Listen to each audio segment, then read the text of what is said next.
السلام عليكم ورحمة الله وبركاته. إن الحمد لله وحده والصلاة والسلام على من لا نبي بعد أما بعد.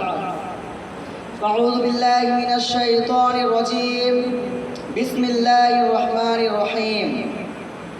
اقرأ باسم ربك الذي خلق خلق الإنسان من علق.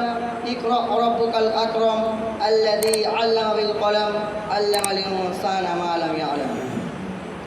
صدر محترم، ناظم انجمان اور میرے سامنے بیٹھے ہوئے اس مدرسہ کے چھوٹے بڑے عزیز ساتھیوں، میں آپ لوگوں کے سامنے جس موضوع کو لے کر کھڑا ہوا ہوں وہ ہے علم کی اہمیت.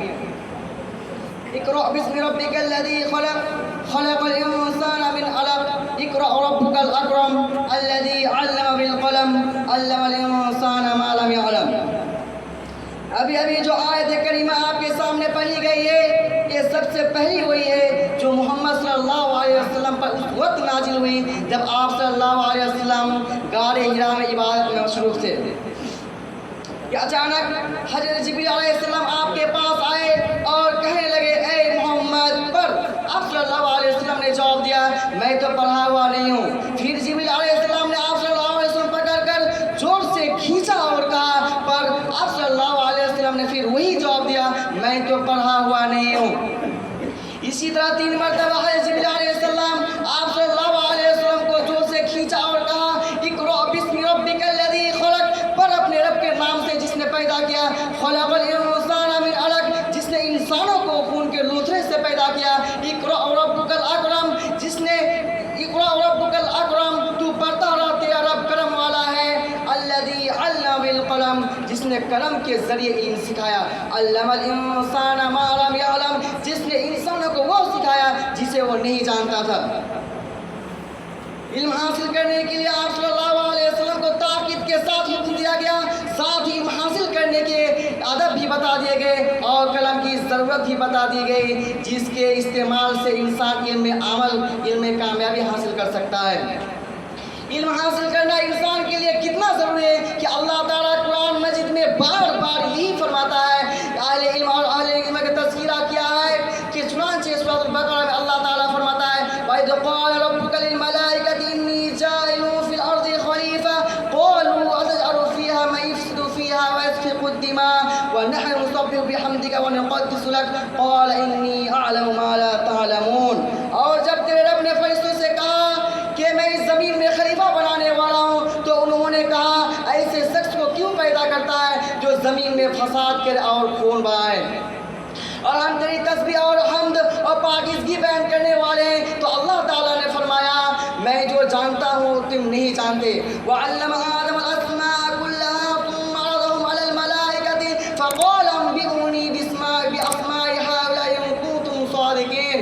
اور جب اللہ تعالیٰ نے حضرت آدم علیہ السلام کو تمام نام سکھا کر ان چیزوں کو فرشتوں کے سامنے پیش کیا اور فرمایا اگر تم سچے ہو تو ان چیزوں کے نام بتاؤ. تو فرشتوں نے کہا قالوا سبحانك لا علم لنا الا ما علمتنا انك انت العليم الحكيم. فرشتوں نے کہا اے اللہ تیری ذات پاک ہے، ہمیں تو صرف اتنا معلوم ہے جتنا تم نے ہمیں سکھا رکھا ہے، پورے علم و حکمت والا تو ہی ہے.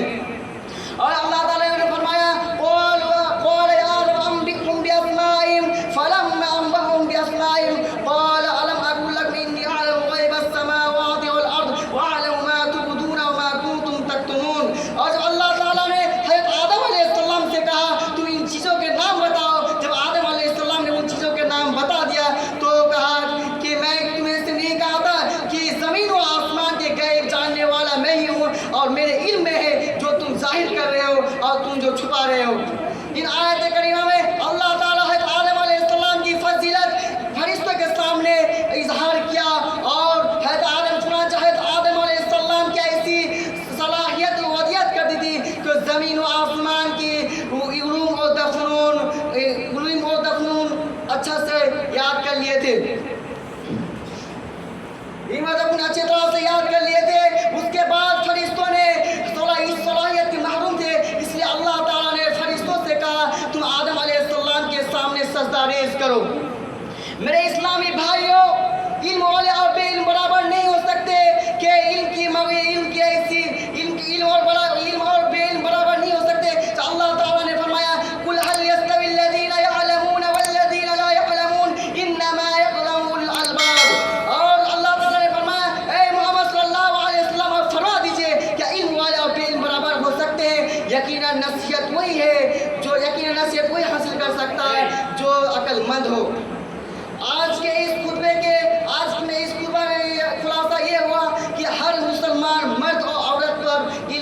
حاصل کرنا ضروری ہے. اور علم حاصل کرنے کے لیے کوئی تخصیص یا زور نہیں. اور جو شخص اللہ تعالیٰ کے راہ میں علم حاصل کرنے کے لیے نکلتا ہے تو اللہ تعالیٰ اس کے لیے جنت کی راستہ آسان کر دیتا ہے. حتیٰ کہ یہ کہ مچھلی سمندر کے مچھلیاں بھی ان کے حق میں دعا کرتی ہے اور فرشتے ان کے لیے پر بچھا دیتے ہیں. آخر میں اللہ تعالیٰ سے دعا ہے ہم تمام مسلم بھائیوں کو علم کی اہمیت کو خوب سے اچھا سے یاد کرنے اور اس پر عمل کرنے کی توفیق عطا فرمائے. تو آخر دعوانا الحمدللہ رب العالمین. السلام علیکم ورحمۃ اللہ وبرکاتہ.